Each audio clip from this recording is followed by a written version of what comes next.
Oh, champions, you in the mood for a quickie? Always. Just finishing off this JC77. Just giving it a quick old test. I've upgraded some of the op amps which required my little adapter boards there. See those little choo-choos? It's got a SOIC op amp on there now.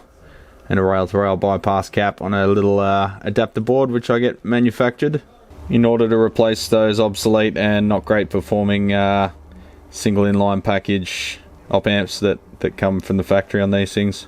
Well, did back in the day anyway. I'm not sure what they use these days. I haven't seen a new one. We also replaced the volume pot to get a logarithmic taper on it. Makes the volume adjustment a little bit more predictable. And as well as that, just a few value changes. Some resistors upgraded to metal film to reduce the noise floor, and just these things have a lot of gain. So generally most customers I've had anyway only use them from like 0 to 3.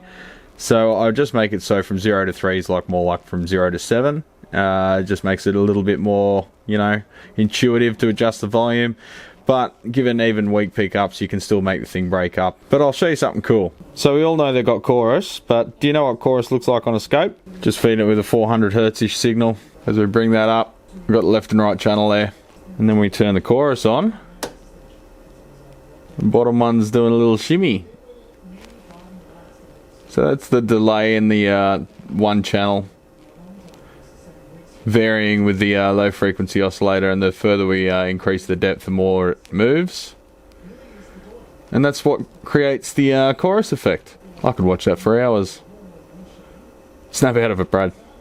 And as you increase the speed, the rate, obviously the LFO, the rate of the bottom signal doing the shimmy, increases until it looks like the ABC logo. So there you go. Just thought you might like that one.